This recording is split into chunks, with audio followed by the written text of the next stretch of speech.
ಇನ್ನು ಮಕ್ಕಳಾಗಿಲ್ಲ ಅಂತ ಯೋಚನೆ ಮಾಡ್ತಿರೋ ದಂಪತಿಗಳೇ, ಇಲ್ಲಿದೆ ನಿಮಗೊಂದು ಸುವರ್ಣಾವಕಾಶ. ಗರ್ಭಗುಡಿ IVF ಸೆಂಟರ್ ನಿಮಗಾಗಿ ತಂದಿದೆ ದಿ ಬೆಸ್ಟ್ ಆಫರ್. ಫಲವತ್ತತೆ ಪರೀಕ್ಷೆಗಳ ಮೇಲೆ 50% ಭಾರಿ ರಿಯಾಯಿತಿ ಹಾಗೂ ಫಸ್ಟ್ ಕನ್ಸಲ್ಟೇಷನ್ ಫ್ರೀ. ತಡ ಯಾಕೆ, ಈಗಲೇ 9108910832ಗೆ ಕಾಲ್ ಮಾಡಿ ಅಪಾಯಿಂಟ್ಮೆಂಟ್ನ ಬುಕ್ ಮಾಡಿ. ನೆನಪಿರಲಿ, ಈ ಆಫರ್ ಮೇ 31, 2024 ಮಾತ್ರ.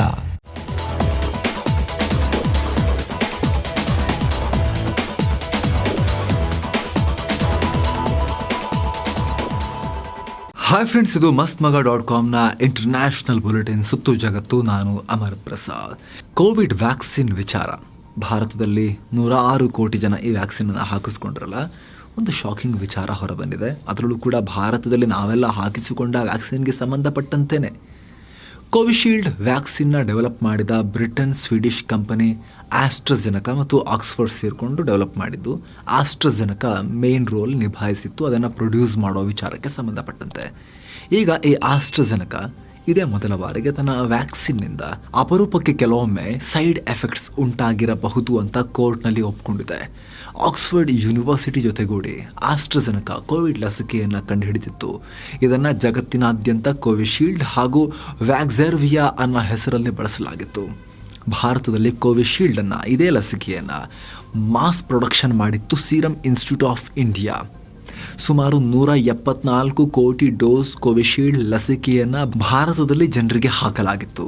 ಆದರೆ ಈ ಲಸಿಕೆಯಿಂದ ಅಡ್ಡ ಪರಿಣಾಮ ಇದೆ ಅಂತ ಜಗತ್ತಿನಾದ್ಯಂತ ಹಲವಾರು ಕಡೆ ಕೇಸ್ ಹಾಕಲಾಗಿತ್ತು. ಅದೇ ರೀತಿ ಬ್ರಿಟನ್ನಲ್ಲಿ ಜೇಮಿ ಸ್ಕಾಟ್ ಅನ್ನೋರು ಲಸಿಕೆಯಿಂದ ತಮಗೆ ಪರ್ಮನೆಂಟ್ ಬ್ರೈನ್ ಇಂಜುರಿ ಆಗಿದೆ ಅಂತ UK ಕೋರ್ಟ್ನಲ್ಲಿ ಅರ್ಜಿ ಹಾಕಿದ್ರು. ಈ ಅರ್ಜಿ ವಿಚಾರಣೆ ವೇಳೆ ಆಸ್ಟ್ರಾಜೆನಕಾ ಅಪರೂಪದ ಕೇಸ್ಗಳಲ್ಲಿ ಕೆಲವೊಮ್ಮೆ ನಮ್ಮ ಲಸಿಕೆಯಿಂದ ಥ್ರೋಂಬೋಸಿಸ್ ವಿತ್ ಥ್ರೋಂಬೋಸೈಟೋಪೇನಿಯಾ ಸಿಂಡ್ರೋಮ್ TTS ಅಂದ್ರೆ ರಕ್ತ ಹೆಪ್ಪುಗಟ್ಟೋದು ಜೊತೆಗೆ ಪ್ಲೇಟ್ಲೆಟ್ ಕೌಂಟ್ ಕಮ್ಮಿ ಆಗುವಂತ ಕಾಯಿಲೆಗಳು ಬರಬಹುದು ರೇರ್ ಕೇಸಲ್ಲಿ ಅಂತ ಹೇಳಿದೆ. ಆಸ್ಟ್ರಾಜೆನಕಾ ಕೋರ್ಟ್ನಲ್ಲಿ ಕೊಟ್ಟಿರೋ ಈ ಸಬ್ಮಿಷನ್ ಬಳಿಕ ಭಾರತದಲ್ಲಿ ಆರೋಗ್ಯ ಇಲಾಖೆಯಾಗಲಿ ಅಥವಾ ಸೀರಮ್ ಇನ್ಸ್ಟಿಟ್ಯೂಟ್ ಆಫ್ ಇಂಡಿಯಾ ಆಗಲಿ ICMR ಆಗಲಿ ಸದ್ಯಕ್ಕೆ ಇದಕ್ಕೆ ಸಂಬಂಧಪಟ್ಟಂತೆ ಯಾವುದೇ ರಿಯಾಕ್ಷನ್ ಕೊಟ್ಟಿಲ್ಲ. ಈ ವಿಡಿಯೋ ರೆಕಾರ್ಡ್ ಮಾಡೋ ತನಕ ಖಲಿಸ್ತಾನಿ ಪ್ರತ್ಯೇಕತಾವಾದಿ ಗುರು ಪತ್ವಂತ್ ಸಿಂಗ್ ಪನ್ನೂನ್ ಹತ್ಯೆ ಸಂಚಿನ ವಿಚಾರ ಮತ್ತೆ ಮುನ್ನೆಲೆಗೆ ಬಂದಿದೆ. ಪನ್ನೂನ್ ಹತ್ಯೆಗೆ ಭಾರತದ ಮಾಜಿ ರಾ ಅಧಿಕಾರಿ ವಿಕ್ರಮ್ ಯಾದವ್ ಅನ್ನೋರು ಹಿಟ್ ಟೀಮನ್ನು ನಿಯೋಜಿಸಿ ಸಂಚು ರೂಪಿಸಿದ್ರು ಅಂತ ಅಮೆರಿಕದ ಸುದ್ದಿವಾಹಿನಿ ವಾಷಿಂಗ್ಟನ್ ಪೋಸ್ಟ್ ವರದಿ ಮಾಡಿದೆ. ಅಲ್ಲದೆ ಈ ಆಪರೇಷನ್ಗೆ ಅಂದಿನ ರಾ ಮುಖ್ಯಸ್ಥ ಸಮಂತ್ ಗೋಯಲ್ ಅನುಮತಿಯನ್ನು ಕೊಟ್ಟಿದ್ರು. ಅಮೆರಿಕದಲ್ಲಿ ರಾ ಅಧಿಕಾರಿ ವಿಕ್ರಮ್ ಯಾದವ್ ದಾಳಿಕೋರರ ತಂಡವನ್ನು ನೇಮಿಸೋದು, ಸೂಚನೆ ಕೊಡೋದು ಈ ಕೆಲಸವನ್ನು ಮಾಡಿದ್ರು. ಪನ್ನೂನ್ ನ್ಯೂಯಾರ್ಕ್ ವಿಳಾಸವನ್ನು ಇವರೇ ಕಳಿಸಿದ್ರು. ಆದರೆ ಸುಮಿತ್ ಗೋಯಲ್ಗೆ ಇಂತಹ ಕಾಂಪ್ಲೆಕ್ಸ್ ಆಪರೇಷನ್ಸನ್ನು ಹ್ಯಾಂಡಲ್ ಮಾಡೋ ಟ್ರೈನಿಂಗ್ ಮತ್ತು ಸ್ಕಿಲ್ಸ್ ಕೊರತೆ ಇತ್ತು. ಅದರಲ್ಲಿ ಈ ಆಪರೇಷನ್ನ ಅಮೆರಿಕದ ಗುಪ್ತಚರ ದಳಗಳ ಕಣ್ತಪ್ಪಿಸಿ ಮಾಡಬೇಕಾಗಿತ್ತು. ಆ ಅನುಭವ ಸುಮಿತ್ ಗೋಯಲ್ಗೆ ಇರಲಿಲ್ಲ ಅಂತ ವರದಿ ಮಾಡಿದೆ ವಾಷಿಂಗ್ಟನ್ ಪೋಸ್ಟ್. ಜೊತೆಗೆ ಈ ಹತ್ಯೆ ಸಂಚು ಬಹಿರಂಗ ಆದಮೇಲೆ ಸುಮಿತ್ ಗೋಯಲ್ರನ್ನ CRPFಗೆ ಟ್ರಾನ್ಸ್ಫರ್ ಮಾಡಲಾಯಿತು ಅಂತ ವರದಿ ಮಾಡಿದೆ. ಮುಂದುವರೆದು ಅಮೆರಿಕ ಈ ಪ್ರಕರಣವನ್ನು ಸೀರಿಯಸ್ ಆಗಿ ತಗೊಂಡಿತ್ತು. ದೋಷಾರೋಪಣೆ ಪಟ್ಟಿಯಲ್ಲಿ ಸುಮಿತ್ ಹೆಸರನ್ನು ಉಲ್ಲೇಖ ಮಾಡಿರಲಿಲ್ಲ. ಆದರೂ ಕೂಡ ಜಸ್ಟಿಸ್ ಡಿಪಾರ್ಟ್ಮೆಂಟ್ ಮತ್ತು FBI ಅಧಿಕಾರಿಗಳು ಸುಮಿತ್ ಹೆಸರು ಸೇರಿಸೋಕೆ ಪ್ರೆಷರ್ ಹಾಕ್ತಾ ಇದ್ರು. ಆದರೆ ಇದರಿಂದ ಅಮೆರಿಕ ಭಾರತದ ರಾ ಹತ್ಯೆಯಲ್ಲಿ ಭಾಗಿಯಾಗಿದೆ ಅಂತ ನೇರವಾಗಿ ಆರೋಪ ಮಾಡದಂಗೆ ಆಗ್ತಾ ಇತ್ತು. ಹೀಗಾಗಿನೇ ದೋಷಾರೋಪ ಪಟ್ಟಿಯಲ್ಲಿ ಭಾರತೀಯ ಅಧಿಕಾರಿಯ ಸೂಚನೆಯಿಂದ ಈ ಸಂಚು ನಡೆದಿದೆ ಅಂತಷ್ಟೇ ಹೇಳಿದೆ. ಆದರೆ ಯಾವ ಅಧಿಕಾರಿ, ಯಾವ ಏಜೆನ್ಸಿ ಅಂತ ಹೇಳಿಲ್ಲ ಅಂತ ವಾಷಿಂಗ್ಟನ್ ಪೋಸ್ಟ್ ವರದಿ ಮಾಡಿದೆ. ಇದಕ್ಕೆ ತೀವ್ರ ಖಂಡನೆ ವ್ಯಕ್ತಪಡಿಸಿರೋ ಭಾರತ ಇಂತಹ ಗಂಭೀರ ಪ್ರಕರಣಗಳಲ್ಲಿ ಇದೊಂದು ಅನಗತ್ಯ ಮತ್ತು ಆಧಾರರಹಿತ ಆರೋಪ ಅಂತ ರಿಯಾಕ್ಟ್ ಮಾಡಿದೆ. ದೇಶದಲ್ಲಿ ರಾಜಕೀಯ ಕಾವು ಜೋರಾಗ್ತಿರೋ ನಡುವೆನೇ ಅಂತಾರಾಷ್ಟ್ರೀಯ ಮಟ್ಟದಲ್ಲೂ ಕೂಡ ಕಿಚ್ಚು ಹತ್ತೋ ಹಾಗೆ ಕೆನಡಾ ನೋಡ್ಕೊಳ್ತಾ ಇದೆ. ಉಭಯ ದೇಶಗಳ ನಡುವೆ ಕಳೆದ ವರ್ಷ ವ್ಯಾಪಕ ರಾಜತಾಂತ್ರಿಕ ಸಂಘರ್ಷಕ್ಕೆ ಕಾರಣವಾದರೂ ಕೂಡ ಟ್ರೂಡೋ ಸರ್ಕಾರ ಮತ್ತೆ ಬಾಲ ಬಿಚ್ಚಿದೆ. ಖಲಿಸ್ತಾನಿಗಳಿಗೆ ಕುಮ್ಮಕ್ಕನ್ನು ಕೊಟ್ಟಿದೆ. ಕೆನಡಾದ ಟೊರಾಂಟೋದಲ್ಲಿ ನಡೆದ ಸಿಖ್ಖರ ಪ್ರಮುಖ ಖಾಲ್ಸಾ ದಿನದ ಆಚರಣೆ ವೇಳೆ ಖಲಿಸ್ತಾನಿ ಪರ ಘೋಷಣೆಗಳನ್ನು ಮೊಳಗಿಸಲಾಗಿದೆ. ಖುದ್ದು ಕೆನಡಾ ಪ್ರಧಾನಿ ಜಸ್ಟಿನ್ ಟ್ರೂಡೋ ಅವರೇ ಕಾರ್ಯಕ್ರಮ ಉದ್ದೇಶಿಸಿ ಮಾತನಾಡೋಕೆ ಬಂದ ವೇಳೆ ಈ ರೀತಿ ಘೋಷಣೆಗಳನ್ನು ಕೂಗಲಾಗಿದೆ.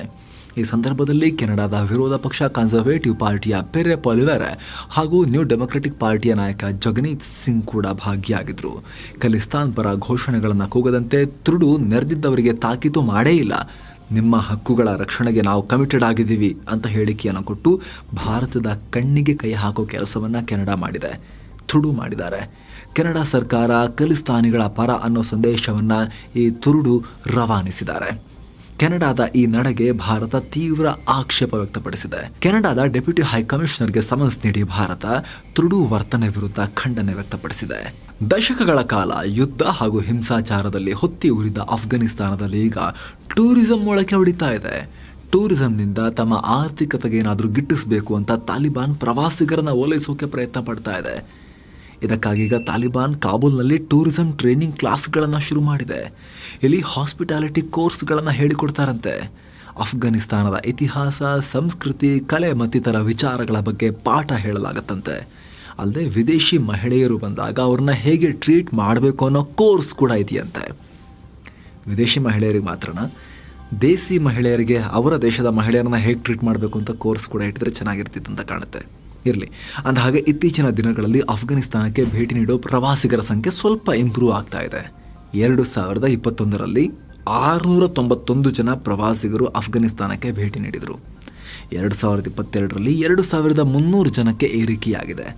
2023ರಲ್ಲಿ 7000 ಆಗಿದೆ. ಹೀಗಾಗಿ ಇದನ್ನು ಇನ್ನೂ ಹೆಚ್ಚು ಮಾಡ್ತಾ ಹೋಗ್ಬೇಕು ಸ್ವಲ್ಪ ಅಂತ ತಾಲಿಬಾನ್ ಕಸರತ್ತು ಮಾಡ್ತಾ ಇದೆ. ಅಫ್ಘಾನ್ಗೆ ಸದ್ಯ ಹೆಚ್ಚಾಗಿ ಚೀನಿ ಪ್ರವಾಸಿಗರು ಬರ್ತಾ ಇದ್ದಾರಂತೆ. ನೋಡಿಲ್ಲ, ಆ ಕಡೆ ಅಫ್ಘಾನಿಸ್ತಾನದವರು ಕೂಡ ಪ್ರವಾಸಿಗರನ್ನ ಆಕರ್ಷಿಸೋಕೆನೆಲ್ಲ ಪ್ರಯತ್ನ ಪಡ್ತಾ ಇದ್ದಾರೆ. ಆದರೆ ಪಾಕಿಸ್ತಾನದ ಪರಿಸ್ಥಿತಿ ಮಾತ್ರ ದಿನವೂ ಕಣ್ಣೀರ ಕತೆ. ಈಗ ಇನ್ನೊಂದು ಹೇಳಿಕೆ ಬಂದಿದೆ. ಹೊಟ್ಟೆಗೆ ಹಿಟ್ಟಿಲ್ಲದೆ ಕಂಡವರ ಮುಂದೆ ಕೈ ಚಾಚದೇ ಇರೋ ಪಾಕ್ ಇದೀಗ ಭಾರತದ ಮುಂದೆ ತಾನು ಏನು ಅನ್ನೋದನ್ನ ಅದೇ ಹೇಳಿದೆ. ನಾವು ದಿವಾಳಿತನಕ್ಕೆ ಹೋಗಬಾರದು, ಆ ಸುಳಿಯಿಂದ ಹೊರಬರೋಕೆ ಪ್ರಯತ್ನ ಪಡ್ತಾ ಇದ್ರೆ ಅದಕ್ಕೋಸ್ಕರ ಭಿಕ್ಷೆ ಬೇಡ್ತಾ ಇದೀವಿ ನಾವು.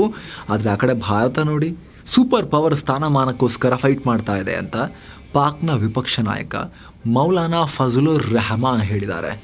ಮತ್ತೊಂದು ಕಡೆ ಪಾಕಿಸ್ತಾನಕ್ಕೆ IMF $3 ಬಿಲಿಯನ್ ಸಾಲ ಕೊಡುವ ವಿಚಾರವಾಗಿ 2ನೇ ಕಂತಿನಂತೆ $1.1 ಬಿಲಿಯನ್ ಸುಮಾರು 9,100 ಕೋಟಿ ರೂಪಾಯಿ ಫಂಡ್ಗೆ ಅನುಮೋದನೆ ಕೊಟ್ಟಿದೆ ಅನ್ನೋ ಮಾಹಿತಿ ಲಭ್ಯ ಆಗಿದೆ.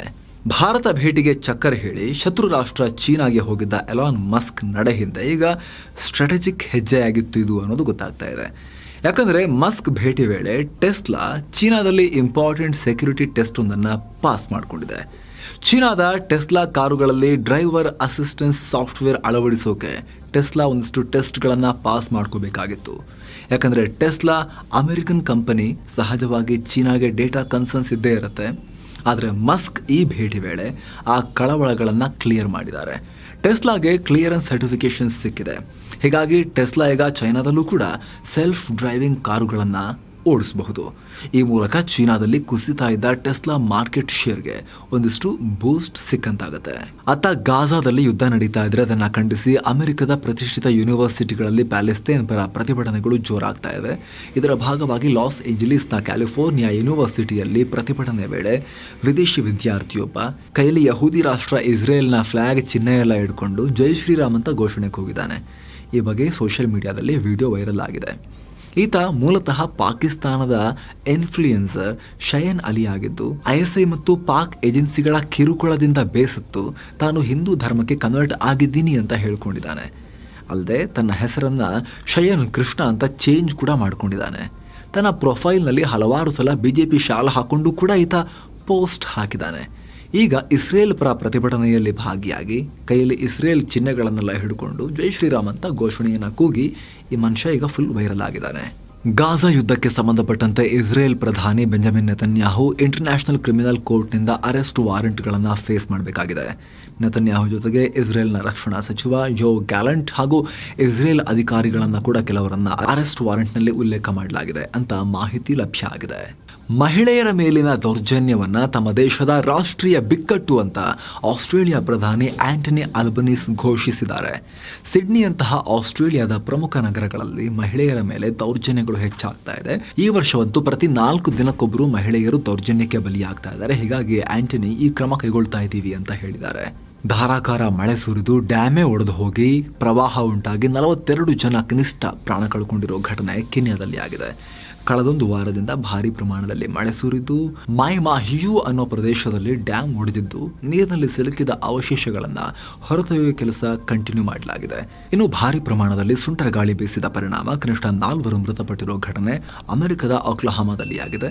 ಅಲ್ಲದೆ ಘಟನೆಯಿಂದ ಶನಿವಾರ ತಡರಾತ್ರಿ 20,000ಕ್ಕೂ ಅಧಿಕ ಜನ ವಿದ್ಯುತ್ ಸಂಪರ್ಕ ಕಳ್ಕೊಂಡು ಕತ್ತಲಲ್ಲಿ ಕಾಲ ಕಳೆದಿದ್ದಾರೆ ಅಂತ ಗೊತ್ತಾಗಿದೆ. ಸೊ ಫ್ರೆಂಡ್ಸ್, ಇದಾಗಿತ್ತು ಇವತ್ತಿನ ಜಗತ್ತಿನ ಸುತ್ತಾಟ. ಮತ್ತೆ ಭೇಟಿ ಆಗ್ತಿರೋಣ. ನಮಸ್ತೆ.